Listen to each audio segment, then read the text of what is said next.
अब यहां से आगे कौन कौन से मूल टॉपिक है? पृथ्वी की भू आकृति या भू आकृति विज्ञान से संबंधित तथ्य। पहले तो एक टॉपिक हमारा पृथ्वी की उत्पत्ति से जुड़ा हुआ होगा। इसमें हम लोग लाप्लेस का सिद्धांत पढ़ेंगे।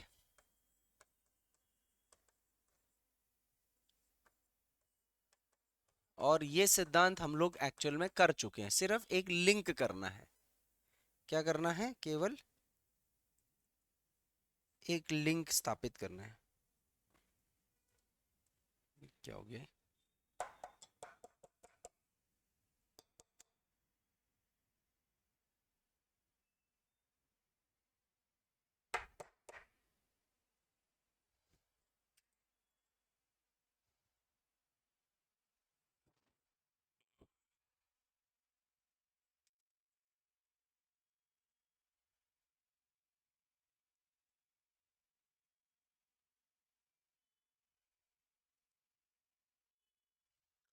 लाप्लेस का सिद्धांत। उसके बाद दूसरा कॉन्सेप्ट हम लोग प्लेट विवर्तनिकी सिद्धांत पढ़ेंगे। सबसे मेन सिद्धांत यही है, हालांकि इसके अलावा भी अभी और चीजें पढ़नी, मगर ये मूल सिद्धांत है। तीसरी चीज पृथ्वी की आंतरिक संरचना, ठीक है, संरचना करना। चौथी चीज भूकंप विज्ञान, बहुत ही विस्तृत तरीके से। पांचवी चीज ज्वालामुखी। और छठी चीज खनिज एवं चट्टान, आग्नेय चट्टान, अवसादी चट्टान, रूपांतरित चट्टान। तो अब यहां से आगे इस टॉपिक को छोड़ करके बाकी सारे टॉपिक से पेपर के अंदर सवाल बहुत ज्यादा पूछेंगे। ये टॉपिक है, इसे बहुत ज्यादा सवाल नहीं आएंगे, लेकिन अपनी जानकारी के लिए या मेंस में कहीं पर लिखने पड़ जाए, कोई सिद्धांत से सवाल आ जाए, कुछ आ जाए, उसके लिए ये वाला जो पृथ्वी की जो संरचना है उसको लेकर के चलते हैं। तो हम लोगों ने बिग बैंग सिद्धांत पढ़ा था, महाविस्फोटक सिद्धांत पढ़ा था ना। बस उसी सिद्धांत के तर्क को लगाते हुए चलना है।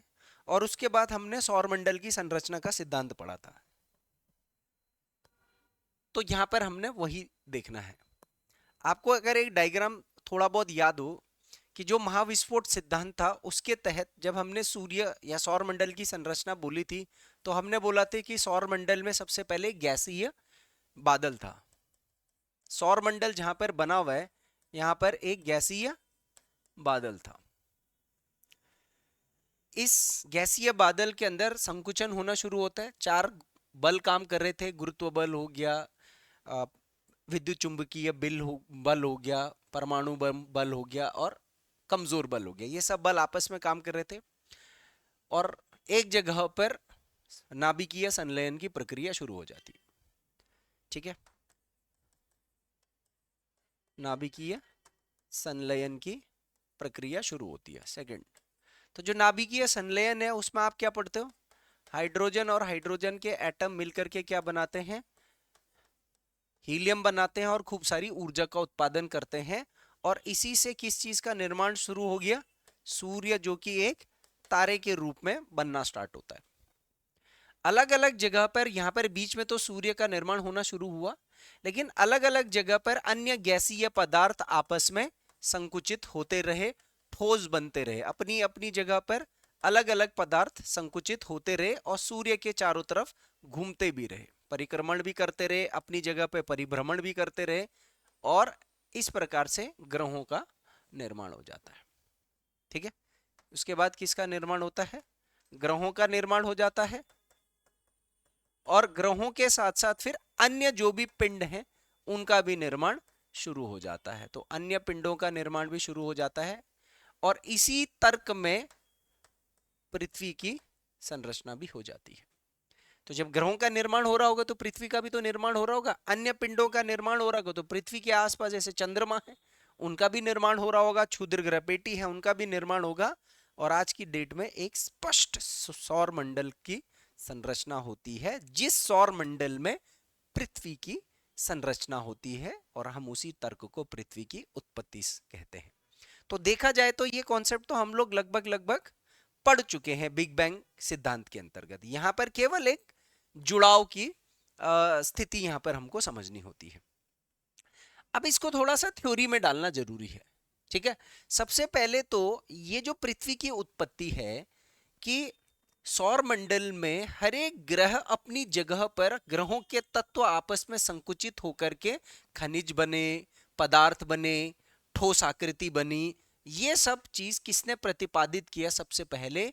तो इसे लाप्लेस ने प्रतिपादित किया। जिस वैज्ञानिक का नाम था उसका नाम था लाप्लेस, और इस सिद्धांत का नाम था निहारिका सिद्धांत। निहारिका मतलब एक केंद्र, एक केंद्र से ही सारी की सारी चीजों का निर्माण होता है। तो पृथ्वी की उत्पत्ति के लिए सबसे सटीक सिद्धांत को निहारिका सिद्धांत बोला जाता है, जो लाप्लेस के द्वारा प्रतिपादित किया गया था। तो यह है निहारिका सिद्धांत। अंग्रेजी में इसको कहते हैं नेब्यूलर थ्योरी। ये जो पूरा सिद्धांत है ये है नेब्यूलर थ्योरी। सबसे पहला क्वेश्चन आपसे फैक्चुअल पेपर में, प्री के पेपर में पूछ सकता है कि इस सिद्धांत का प्रतिपादन किसने किया था? तो लाप्लेस या लाप्लास के द्वारा प्रतिपादित सिद्धांत है। ठीक है, लाप्लास आप ऐसे लिख सकते हैं इंग्लिश में भी। अब लाप्लेस के हिसाब से क्या हुआ? कहानी शुरू होती लगभग 6.5 अरब साल के आसपास। तो 6.5 अरब साल पहले जहां आज सौर मंडल स्थित है उस जगह पर एक विशाल गैसीय बादल था, और इस एक विशाल गैसीय बादल से ही हमारे पूरे के पूरे सौर मंडल की संरचना हुई है। किससे बना ये सारा का सारा जो सौर मंडल है? एक गैसीय बादल है। ठीक है, हमारे अंतरिक्ष क्षेत्र में आज जहां पर गैस का एक बहुत विशाल बादल विद्यमान था, उस गैस के विशाल बादल का नाम भी दिया गया है। तो उस गैस के विशाल बादल का नाम क्या था? निहारिका। ठीक है, नेबुला। फिर गुरुत्व बल, तत्वों के आपस में गुरुत्व बल के कारण समस्त गैस में जो पदार्थ थे या उस बादल के केंद्र में आकर्षित होते गए, सेंटर पर अट्रैक्ट होते गई चीजें। और उस गुरुत्व बल के कारण क्या होता है? सूर्य का निर्माण। जहां जहां गैसों की संरचना ज्यादा ज्यादा रही होगी उन जगहों पर अपने अपने पदार्थ ग्रहों के केंद्र बनने शुरू हुए, और हर जगह पर हर ग्रह का गुरुत्व बल फिर धीरे धीरे अपने आसपास के गैसीय पदार्थ को अपनी ओर आकर्षित करने लगा। जो सबसे केंद्र वाली बात थी, वहां पर हाइड्रोजन के जो परमाणु हैं उसमें परमाणुओं में संलयन की प्रक्रिया होकर हीलियम का निर्माण हुआ, और उसके साथ साथ सूर्य का निर्माण हुआ। ये हमको, जैसे हमने तारे का निर्माण पढ़ा था, वही सारी की सारी चीज दिमाग में आप रख सकते हो। और बाकी शेष बची हुई गैसें और धूलकण जो रह गई थी सूर्य के अलावा, वो सारे कण अपनी अपनी जगह पर गुरुत्व बल के कारण ग्रहों में, उपग्रहों में, क्षुद्र ग्रहों में या सौर मंडल के जो अन्य पिंड है उसके रूप में निर्मित हुए। अतः पृथ्वी का भी निर्माण हुआ। बहुत सिंपल थ्योरी मैंने यहां पर बना रखी है क्रम में। आपको यहां से 4-5 शब्द निकालने हैं। एक तो नेबुला यानी निहारिका का मतलब गैस का बादल, दूसरा लाप्लेस जिसने निहारिका सिद्धांत को प्रतिपादित करा। ठीक है, बाकी सब जैसे नाभिक संलयन की प्रक्रिया ये आपको पता ही है, बाकी सब तो कॉमन सी बात हो गई है। तो ये है पृथ्वी की निहारिका सिद्धांत। अब समझ लो पृथ्वी बन गई। अब हम इसको जानने की कोशिश करेंगे अंदर, पहले सतह पर क्या मिला क्या नहीं हुआ, काल कम, थोड़ा सा काल के थोड़े से कुछ बातें मैं आपको 1-2 पॉइंट्स आपको बताऊंगा। आगे जैसे जैसे ज्योग्राफी चलती रहेगी इनकी डिटेलिंग आती रहेगी, पर अभी थोड़ा सा एक कालक्रम का भी ओवरव्यू लेकर के चलेंगे। पहला टॉपिक जहां से हम तार्किक होना शुरू हो जाएंगे वो रहेगा हमारा महाद्वीपीय विस्थापना सिद्धांत। अभी ये केवल एक 2-3 स्लाइड और में मैं परिचय आपको दे रहा हूँ, तो इसको आप नोट कर लो। तो 5 स्टेप्स में निहारिका, पहले में निहारिका गैसीय बादल लिखना, उसके बाद दूसरे में केंद्र में आकर्षण गुरुत्व बल द्वारा, उसके बाद नाभिकीय संलयन द्वारा सूर्य की संरचना, इस वाले में लिखना अपने अपने स्थान पर जो गैसीय पदार्थों का संकुचन और ग्रहों का निर्माण गुरुत्व बल द्वारा, और लास्ट में सौर मंडल तथा पृथ्वी की संरचना एवं उत्पत्ति।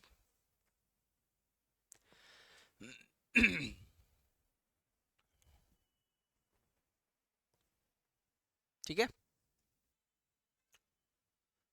अब देखो, अब सौरमंडल बना है अपनी अपनी जगह पे, लेकिन हर एक पिंड भी में भी तो कुछ ना कुछ क्रिया हो रही होगी ना।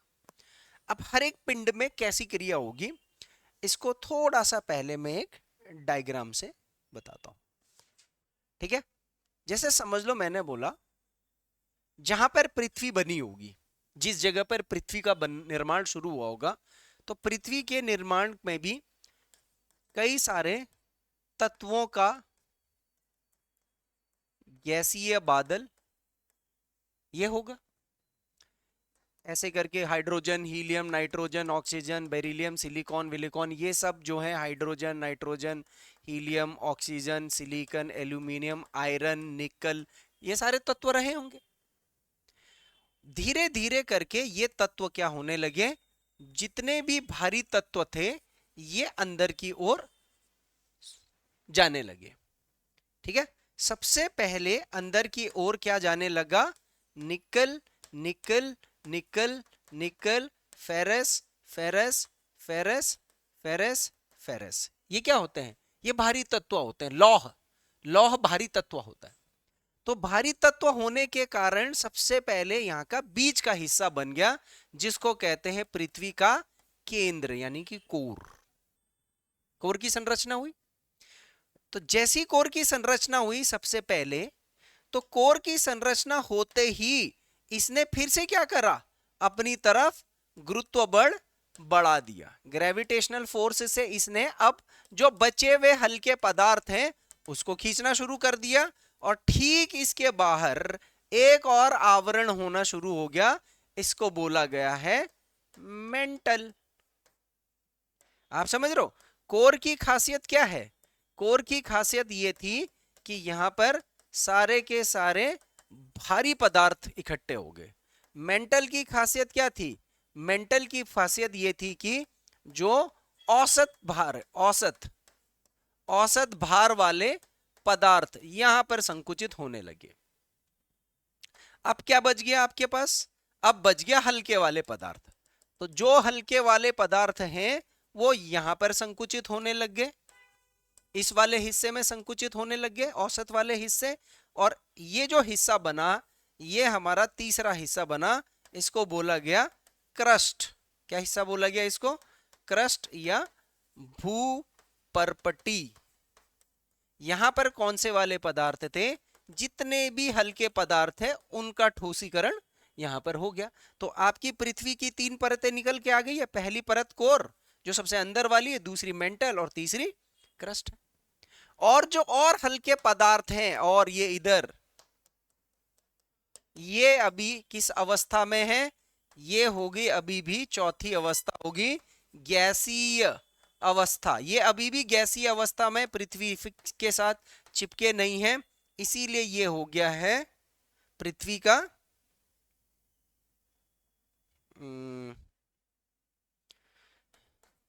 एटमॉस्फेयर, वायुमंडल। अब जो बचा कुची चीज है वो वायुमंडल बन गई है। वायुमंडल तक हमारा गुरुत्व प्रभाव है ना, तो अभी वो पदार्थ इतने भारी नहीं है कि वो क्रस्ट पे आके चिपक गए। समझ रहे हो कैसे बनी पृथ्वी? पहले कोर बना, फिर मेंटल बना, फिर क्रस्ट बना है।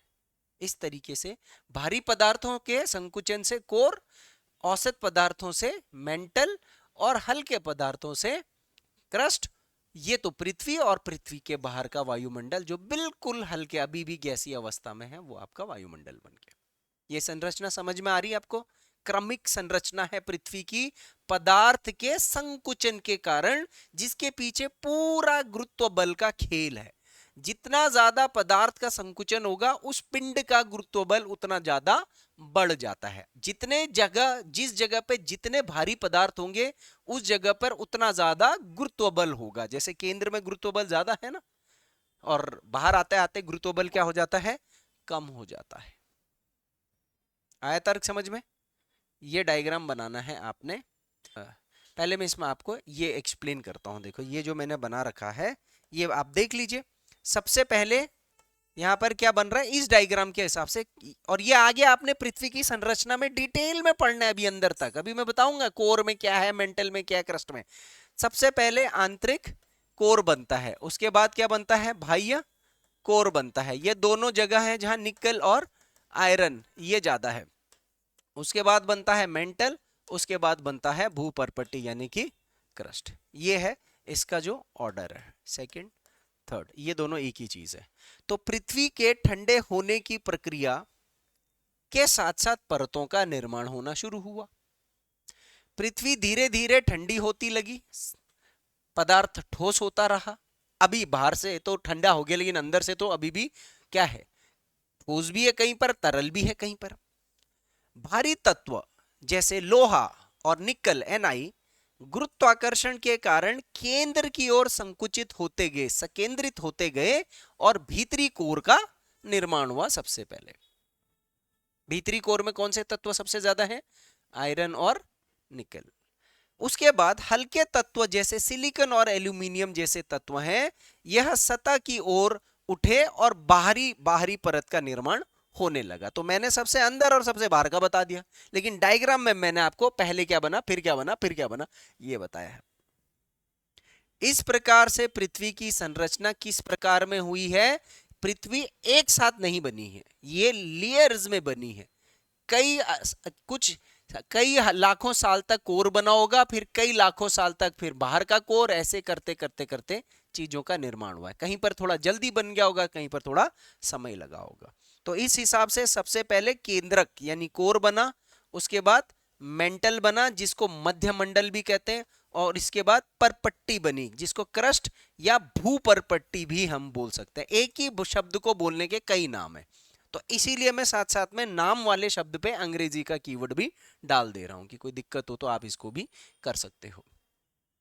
और क्योंकि ज्योग्राफी एक साइंटिफिक सब्जेक्ट है, और साइंस की ज्यादातर चीजें आपको पता है कि इंग्लिश के टर्म में ज्यादा इजी लगती है। इस तरीके से निर्माण हुआ है। अब आप पहले वो डायग्राम बनाओगे, ये पहले ये वाला डायग्राम बना लेते हैं ना, ये थोड़ा सा आसान है, फिर उसके बाद ये वाली थ्योरी ऐड कर लेना उसमें।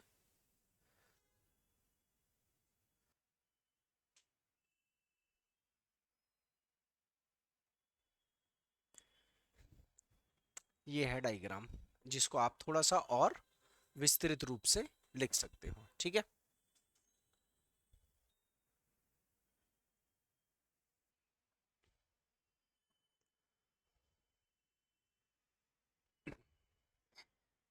एक तर्क है, ये स्लाइड केवल एक तर्क के रूप में कि पृथ्वी की सतह तो चलो बन गई होगी, लेकिन कि पृथ्वी की सतह पर ये स्लाइड थोड़ी सी बायोलॉजी टाइप की स्लाइड है।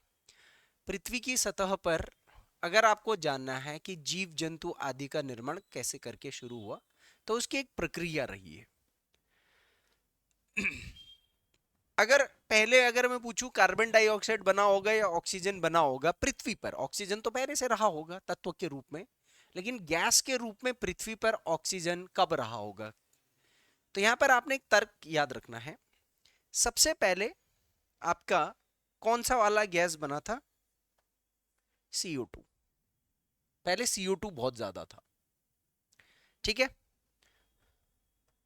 उसके बाद O2 का निर्माण हुआ। पहले जो समझ लो कि क्योंकि पृथ्वी की सतह पर तो ज्वालामुखी फटते रहते थे, तो ये ज्वालामुखी फटते थे तो इसमें कार्बन डाइऑक्साइड का उत्सर्जन बहुत ज्यादा होता था और जलवाष्प का उत्सर्जन होता था। दो चीजों का उत्सर्जन बहुत हुआ है, कार्बन डाइऑक्साइड और जलवाष्प। अब आप अंदाजा लगा सकते हो कितना जलवाष्प निकला होगा। ये जो सारा समुद्रों में पानी है ना, पृथ्वी का जो 70% पानी तो है, ये सब जलवाष्प था। तो धीरे धीरे करके पृथ्वी के जो वायुमंडल में जलवाष्प की मात्रा बढ़ती गई, बढ़ती गई, बढ़ती गई। जब जलवाष्प की मात्रा बढ़ती गई तो वो संघनित हुआ। आप आगे सापेक्ष आर्द्रता का कॉन्सेप्ट पढ़ोगे ना, तो जैसे समझ लो इतने बड़े कमरे के अंदर इस वायुमंडल की एक क्षमता है जलवाष्प को धारण करने की, मैक्सिमम 100% ही तो कर पाएगा ना। लेकिन अगर 100% ये भर गया है, अगर ये भर जाएगा तो और ज्यादा जलवाष्प आएगा तो वो पानी की बूंद बन करके अपने आप नीचे गिर जाएगा। ये प्रक्रिया होनी शुरू हुई, संघनन हुआ, पृथ्वी ठंडी होनी शुरू हुई। ठंडी शुरू होने हुई तो धीरे धीरे धीरे करके ऑक्सीजन के ये CO2 बढ़ा धीरे धीरे धीरे, तो एक काम तो ये हुआ। पानी, अब पानी का प्रोसेस बना, तो पानी, CO2 और सनलाइट, ये तीन चीजों के मिलने से किस चीज का निर्माण होता है? सनलाइट, कार्बन डाइऑक्साइड और पानी, पेड़ पौधों का निर्माण। तो पेड़ पौधों का निर्माण होना शुरू हुआ। पेड़ पौधों का निर्माण शुरू हुआ तो प्रकाश संश्लेषण के बाद यहां पर CO2 से क्या बना? ऑक्सीजन का निर्माण होना शुरू हुआ। पहले पेड़ पौधे बने, ठीक है। पेड़ पौधों में प्रकाश संश्लेषण कब होता है? ऑक्सीजन गैस का निर्माण तो फोटोसिंथेसिस से होता है ना मेनली। तो जब फोटोसिंथेसिस की प्रक्रिया हुई वो कब होगी? जब पेड़ पौधे बन रहे होंगे, तो ऑक्सीजन बनना शुरू हुआ, तो वायुमंडल में ऑक्सीजन आने लग गया। अब वायुमंडल में जब ऑक्सीजन आया तो ऑक्सीजन का मॉलिक्यूल होता है O2, और इस पर सूर्य की ऊर्जा बहुत तेज पड़ने लगी जो ऑक्सीजन बन गया था। तो कुछ ऑक्सीजन, सारे नहीं, कुछ ऑक्सीजन के अणु टूट गए, एक O अलग चला गया, एक O अलग चला गया, मॉलिक्यूल्स। तो वायुमंडल में कुछ O है, कुछ O है, कुछ O2 है। जो ये O और O2 है, ये आपस में रासायनिक प्रक्रिया में संलिप्त होने लगे। तो वायुमंडल में जो ऑक्सीजन बन रहा था उसमें से कुछ ऑक्सीजन सूर्य की पराबैंगनी किरणों की वजह से टूट भी रहा था। तो ऑक्सीजन के अणु टूटे कुछ कुछ, वो अणु टूट करके फर्दर जो ऑक्सीजन का मॉलिक्यूल बना हुआ था उसके साथ रिएक्ट करने लगे। तो क्या बनने लगा? O3। अब जब वायुमंडल में O3, जिसे ओजोन गैस कहते हैं, अब ये मैं आप तर्क याद रखना, ये तर्क, क्योंकि ठीक इसका रिवर्स आगे पढ़ना है आपने। ओजोन ह्रास एक बहुत बड़ा कॉन्सेप्ट है ज्योग्राफी का, जो आगे पढ़ना ही पढ़ना है हम लोगों ने आगे वायुमंडल में। तो उस कॉन्सेप्ट की शुरुआत में आपको बता रहा हूं पृथ्वी की संरचना से, वायुमंडल की संरचना। तो ऑक्सीजन के अणु मिलकर के ओजोन गैस का निर्माण करते हैं। ओजोन गैस बहुत बनती है तो पृथ्वी के चारों तरफ ओजोन की परत बनती है, और ओजोन की परत की एक खासियत थी, जो सूर्य की किरणें यहां तक पहुंच रही थी सतह तक, वो उन किरणों को रोकने में सक्षम हुआ। तीन तरीके की किरणें आती हैं जो सूर्य की पराबैंगनी किरणें होती हैं, जिसको अल्ट्रावायलेट रेस कहते हैं, ABC। ए सबसे घातक होती है, बी थोड़ी कम होती है, सी सबसे कम होती है। तो ए और बी को ये काफी ज्यादा एब्जॉर्ब करने लग गया, और जैसे ही आपकी वो पराबैंगनी घातक किरणें O3 के द्वारा अब्जॉर्ब, अवशोषित करने की प्रक्रिया हुई, तो नीचे सतह पर वो किरणें नहीं आई, और नीचे सतह पर फिर सूक्ष्म जीवों का निर्माण शुरू हुआ। सूक्ष्म जीव इसमें सबसे पहले शैवाल बने, उसके बाद जाकर के फिर अन्य। तो सूक्ष्म जीव में भी पहले बिना केंद्र वाले, बिना न्यूक्लियस वाले जीव बने, उसके बाद केंद्र वाले न्यूक्लियस जीव बने। बिना केंद्र वालों को अविकेंद्री या यूकैरियोटिक कहते हैं, और केंद्र वालों को सुकेंद्रक कहते हैं, यानी प्रोकैरियोट कहते हैं। आपने बायो में थोड़ा सा पढ़ा होगा, यूकैरियोट और प्रोकैरियोट। पहले अमीबा वमीबा वगैरह ये यूकैरियोट है ना, इनमें न्यूक्लियस नहीं है। उसके बाद प्रोकैरियोट बने। इस तरीके से सूक्ष्म जीव, फिर थोड़े बड़े जीव, फिर थोड़े बड़े जीव, मछलियां बनी। उसके बाद जाकर के इस तरीके से जीव जंतुओं का निर्माण भी शुरू हुआ। तो आप समझ रहे हो ओजोन की कितनी इंपॉर्टेंस रही है। जब तक ओजोन नहीं था तब तक जो सूक्ष्म जीव और जो जंतु जगत के जो है वो प्राणी नहीं बने थे, पर पादप जगत पहले बन चुका था। तो पहले पादप जगत बना, ओजोन बना, उसके बाद सूक्ष्म जीव बने, उसके बाद आपके जंतु जगत के जितने भी वो हैं। तो एक प्रक्रिया है, ऑक्सीजन, ओजोन, अविकेंद्री, सुकेंद्री। और यहां पर मैंने इसकी थ्योरी लिखी हुई है कि पृथ्वी की उत्पत्ति में विकासवादी सिद्धांत किसको कहते हैं? ऑक्सीजन का उत्पादन होता है प्रकाश संश्लेषण द्वारा। लगभग 2 अरब साल पहले की बात है। वायुमंडल में ऑक्सीजन की सांद्रता बढ़ने लगती है। सांद्रता बढ़ने से ओजोन परत का निर्माण होने लगता है, जो हानिकारक पराबैंगनी किरणों को छनन करने की प्रक्रिया शुरू करता है, अवशोषण करने की प्रक्रिया शुरू करता है, और इससे उथले समुद्रों में नर जीवों का विकास हो जाता है। नर की जगह नए जीवों का विकास हो जाता है, और एक छोटा सा पृथ्वी पर किस प्रकार से जीव उत्पत्ति होती है उसका भी आइडिया दे दिया। वैसे तो साइंस वाले हो आप लोग तो थोड़ा बहुत आपको आइडिया होगा भी। तो पहले स्टेप में आप इसे याद रखना, कार्बन डाइऑक्साइड बहुत ज्यादा हुआ, संघनन की क्रिया बढ़ी, जलवाष्प बहुत बड़ा वायुमंडल में, और संघनन हुआ तो जल का निर्माण हो गया। अब जल का निर्माण हो गया, CO2 पहले से है, तो CO2 प्लस जल और सूर्य की किरणों से प्रकाश संश्लेषण की प्रक्रिया शुरू होती, तो ऑक्सीजन गैस का निर्माण हो गया। अब आपके पास ऑक्सीजन गैस और ऑक्सीजन का अणु मिल करके वायुमंडल में ओजोन परत का निर्माण करता है, और जैसे ही ओजोन परत का निर्माण होता है तो पराबैंगनी किरणों का अवशोषण शुरू हो जाता है। हानिकारक पराबैंगनी किरणें, अल्ट्रावायलेट रेडिएशंस का अवशोषण शुरू हो जाता है, तो सूक्ष्म जीवों का उदय हो जाता है। पहले प्रोकैरियोट, पहले यूकैरियोट, फिर प्रोकैरियोट, और इस तरीके से पृथ्वी पर जीव संरचना शुरू हो जाती है। ठीक है, अब एक टॉपिक है कि 4.5 अरब वर्ष से पहले अभी तक, जैसे मैंने बोला पृथ्वी की संरचना 6.5 अरब वर्ष पूर्व हो गई थी, तो 4.5 अरब वर्ष से लेकर के वर्तमान में कब कब क्या क्या हुआ है, अगर मुझे ये जानना है कि पृथ्वी कैसे बनी, सतह कैसे बनी, ये महाद्वीप कैसे बने, महासागर कैसे बने, पर्वत कैसे बने, बड़े बड़े पठार कैसे बने, तो जब भी मैं इनकी बातें करूंगा तो मुझे कुछ ना कुछ समय का शब्द का इस्तेमाल करना पड़ेगा। क्या करना पड़ेगा? समय का इस्तेमाल करना पड़ेगा। कि जैसे उदाहरण के तौर पर वैसे मैं भारत में ही आ जाता हूं, भारत का भूगर्भिक इतिहास ये कहां पर मुझे चाहिए है? जब मैं क्या पढ़ना चाहूंगा? भूगर्भिक इतिहास पढ़ना चाहूंगा। कि भूगर्भिक का इतिहास का मतलब कि सतह पर जो ये आपको स्थल, जल और स्थल के ऊपर भी अनेक स्थलाकृतियां मिली हैं, ये कब कब बनी होंगी, इसका आप आइडिया लगा सकते हो। क्या लगा सकते हो? स्थलाकृतियों का के निर्माण का इतिहास। तो ये पता लगाना है, जैसे मैंने बोला कि भारत में सबसे पहले भारत में प्रायद्वीपीय पठार बना था। कौन सा हिस्सा बना था? प्रायद्वीपीय पठार बना था। ठीक है, पर्वत के तौर पर प्रायद्वीप वाला भारत बना था ना, प्रायद्वीप वाला भारत, पठार नहीं, सॉरी, प्रायद्वीप वाला भारत का हिस्सा बना था। ये प्रायद्वीप वाला भारत का हिस्सा का मतलब हो गया जो ये वाला हिस्सा ये बना था। इसमें भी अगर मैं बात करूं तो सबसे पहले मैं बोलूंगा अरावली पर्वत का निर्माण हो रहा था, पर्वत के रूप में बोलूंगा तो, या नदी के रूप में मैं बोलूंगा तो मैं बोलूंगा सबसे पहले नर्मदा नदी का निर्माण हो रहा था, एक एग्जाम्पल के तौर पर। उसके बाद मैं बोलता हूं कि पूर्वी घाट का निर्माण हुआ था। उसके बाद मैं बोलता हूं कि दक्कन का जो पठार है, सॉरी,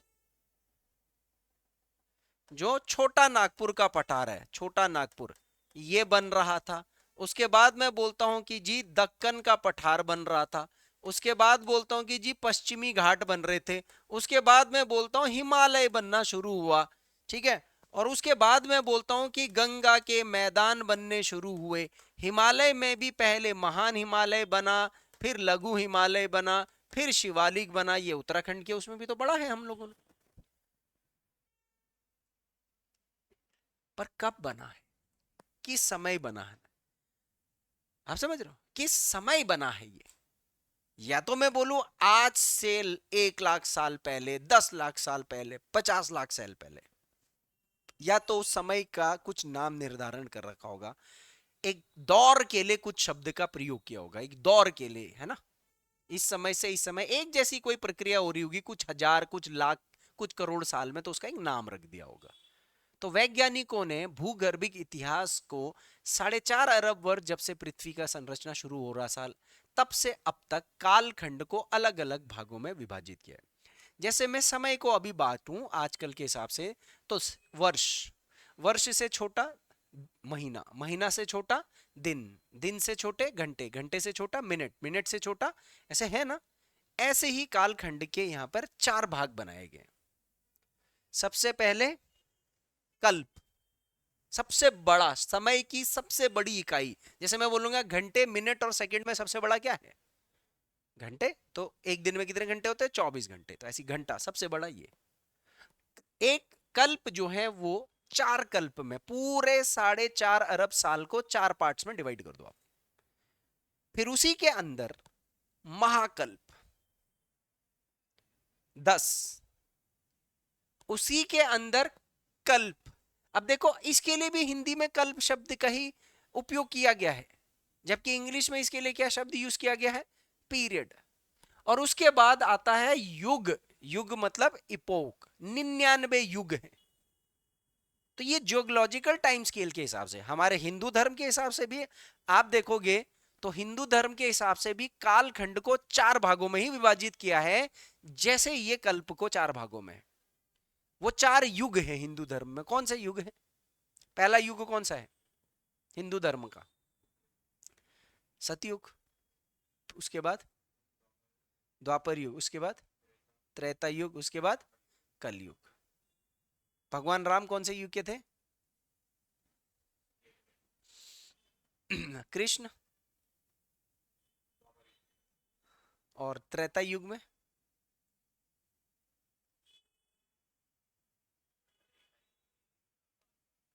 है? सतयुग में भगवान राम नहीं थे।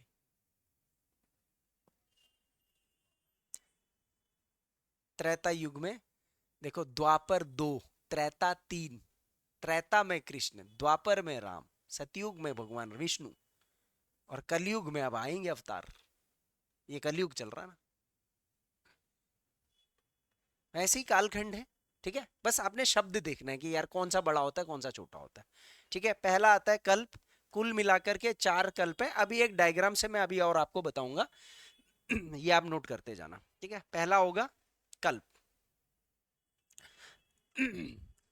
प्रत्येक की अवधि लगभग आधा अरब से 1 अरब तक का है। ऐसा फिक्स नहीं है, पहली मैं बता दूं कि मैं 4.6 अरब को डिवाइडेड बाय 4 कर दूंगा तो मुझे लगभग लगभग मिल जाएगा। ऐसा नहीं करना है।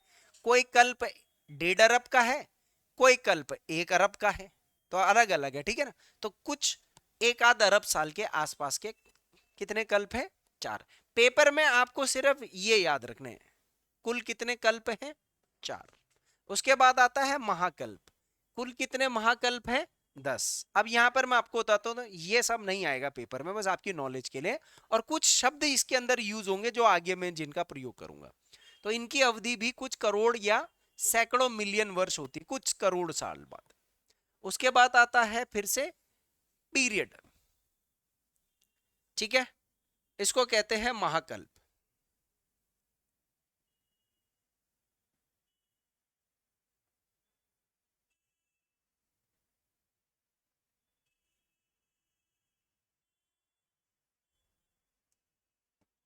उसके बाद आता है युग।